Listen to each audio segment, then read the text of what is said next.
This is the Tan Talk Radio Network.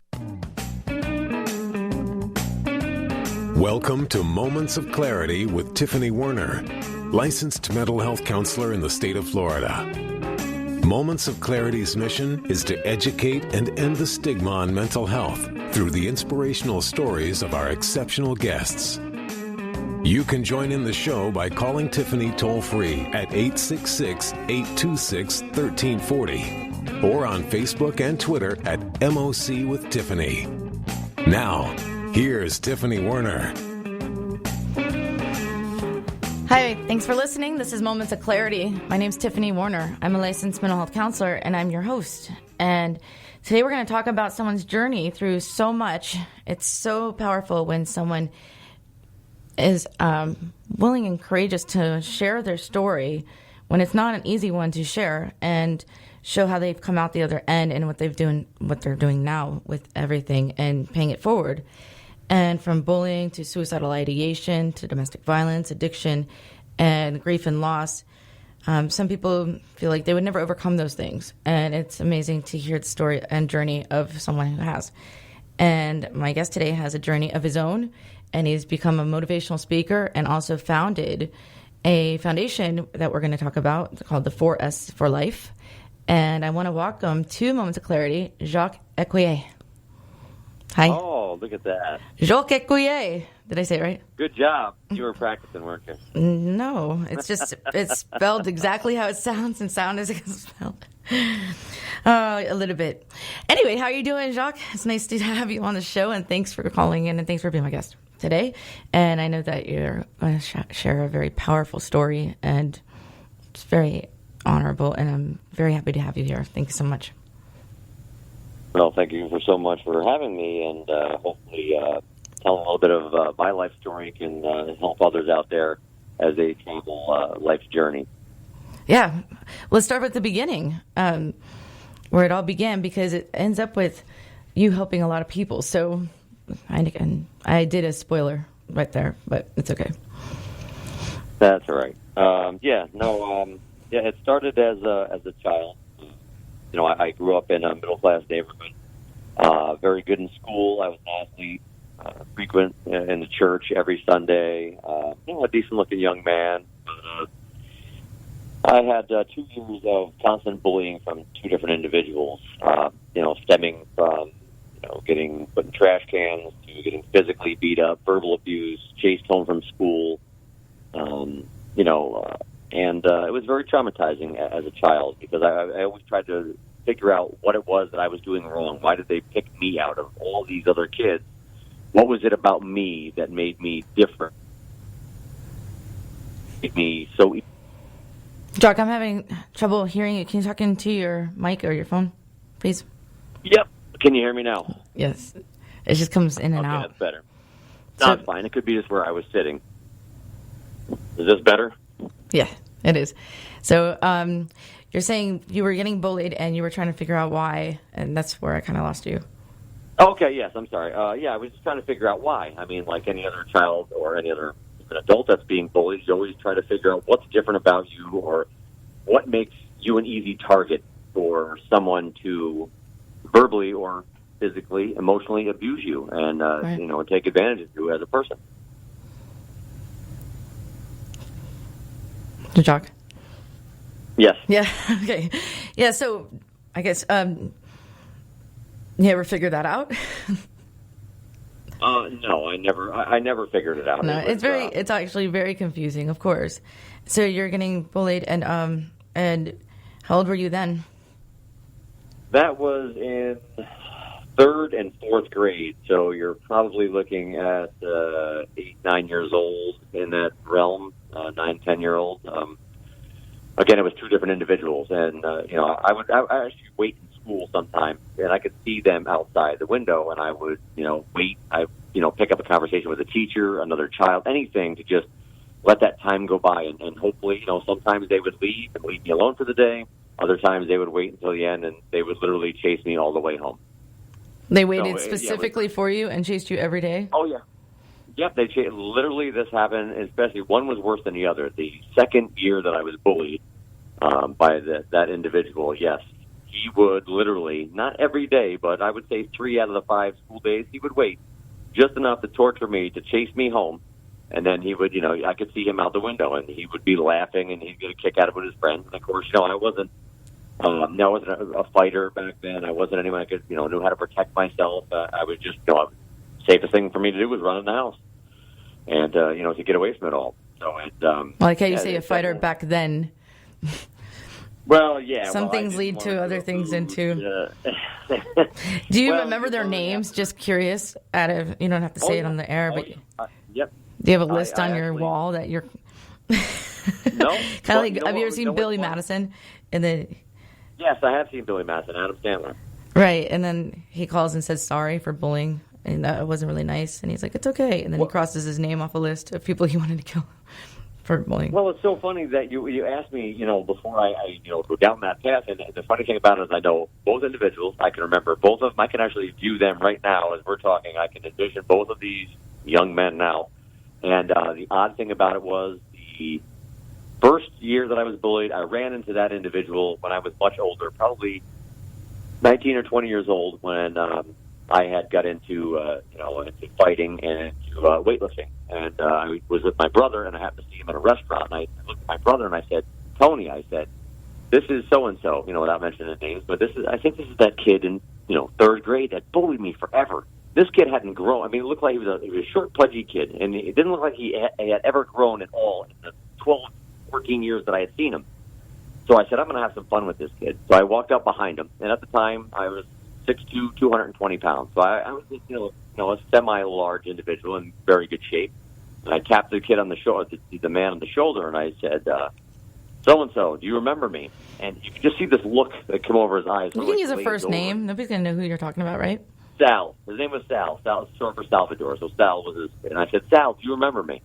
And he just sort of looked, and you could sort of see where it was going around, and he was trying to turn those wheels and think. And I said, 3rd grade, back in St. Teresa of Avila School, which is where I went to school at Albany, I said, and I was starting going over, and slowly it was almost like the color left his face, and I said, "You know what? I had every intention on coming over here and just punching you square in the mouth, just for doing everything that you've done. But the look on your face is enough for me." And I left with the satisfaction of knowing that I got the best of him in the long run. And that's not everyone's story turns out that way, unfortunately. I just got the luck of the draw. And the second young man who was what satisfied you out of that interaction the most? Well, I think the fact that he realized that he, that he had put me through so much, that he had traumatized me, that now the shoe was on the other foot, and him being stature-wise much smaller, now he was on the other end of it. Not that I was being the bully, but I think he sort of understood by the look on his face of what I went through when the shoe was on the other foot, so to speak. So it was just the reaction, sort of like he knew that if I physically wanted to impose myself on him, I could, but I didn't. And I walked away. And I just think it was self-satisfaction knowing, yes, you could have, resulted in physical violence, but that's not what this is all about. It's just about having that mental edge. Sometimes it's about to win those mental battles. Mm-hmm. That's much better than having to result in physical violence. I think that's why people enjoy going to high school reunions. Just saying. Yeah, I think they really do. How you like me now? Yeah, I succeeded.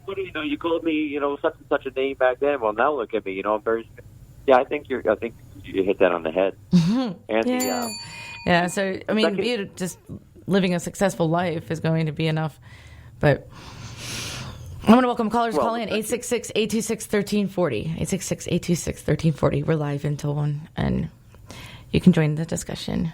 Sorry to interrupt what you were saying, Jock. No, that's fine. And the second kid, really, really quickly, I found out probably about 14 or 15 years after that, so he had to be about 21. He was 2 years older than me, that he actually got into a car accident, and he is now paralyzed from the neck down. And, you look back at it, and I would never wish any ill will, even on somebody that picked on me, but it was almost like, people want to believe in karma. And, I wasn't the only one that he traumatized, that he went after. And it was very ironic that I found out down the road that now, the way he's living, inside of his own prison, not only physically but mentally, and I do really feel for him. I genuinely feel for him. As much as he he terrorized me. I mean, I would never wish that on anyone, but it just seemed ironic at the time that after all of the bad that he put out in the world, something came back and bit him in the behind. And it just, you just have to watch what you do, because karma will always come around and get you in the end. It has a funny way of coming around. Yeah, a lot of people believe that. And so, I mean... I do. So, okay, so that led you into learning to fight as well. I mean, if they never did that, you wouldn't be who you are today, though, even though it's completely wrong.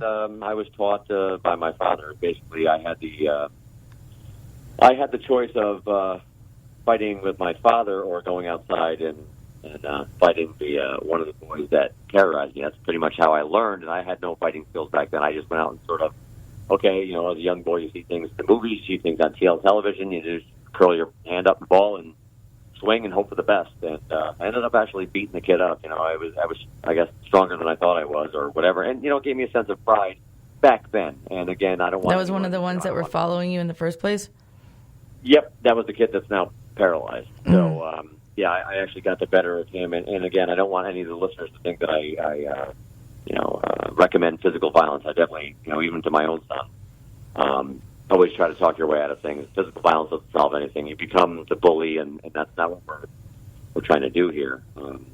But not just to focus on bullying, because you do a lot with mental illness, mental health, and so the bullying. The bullying affects us mentally, and traumatizes. Well, that's the stepping stone for me. I say that's the first step on the journey, because even in high school there was one or two guys, and I was still going through it a little bit, which led to multiple bouts of addiction with alcohol and cocaine, and I was doing probably a bottle and a half, so about 1.5 liters of Southern Comfort a day. 15, 16, 17 years old, and there was times that I could, for those of people out there that don't know, go through an 8-ball of cocaine in a day, without even batting an eye, and just trying to take the pain away. Still dealing with the trauma of childhood, and then seeing it again at high school age sort of brought up a lot of bad memories, brought up some demons, and that can resurface some traumatic memories. It's hard running into somebody that you've not had closure with, or that used to hurt an old bully or an old abuser. For sure.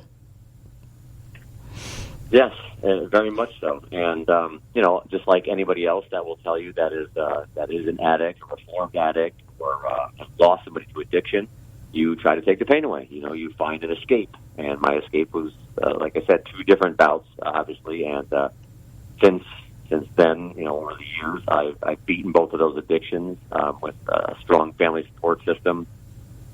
Great friends, great community, and just the will to say, because what you realize is that no matter how many times you try to escape, no matter what you try to do, the problems are still there when that high comes down. It doesn't matter what you're on. It could be heroin, it could be crack, it could be cocaine, it could be alcohol. Whatever your choice is, the problems are still there. That's an expensive habit, too. No, you're not kidding. I want you to think about it in that sense of the word, because all you're thinking of is, hey, for those few minutes or that 10 minutes or whatever your high lasts, it takes everything away. You're almost in that euphoric state. You always hear addicts bring that up. You're euphoria. You know what? Nothing matters. You're almost just like timeless and spaceless. Everything stands still, and nothing really bothers you until you come down from that high. And then, you sort of realize that, the problems are still there. You didn't do anything. It's a band-aid. It's a temporary fix. Absolutely. So that trail, and I talk about this to a lot of people. So bullying to addiction led to severe depression, which I battled my entire life since probably high school age, and I'm now 48 years old, and I still have moments where I do catch myself. I know the signs. I know, I can feel it when it's coming on. I know what challenges it presents. Depression? Are we talking about? What are the triggers? Are we talking about your when depression? Yes, and what the triggers are, because it's a dark, desolate space that you're in when you're when it absolutely is. You feel like you're all alone. Hang on a second. We're going to pay tribute to our sponsors and take a short break. And I know that you're going to get into something deeper, so we're going to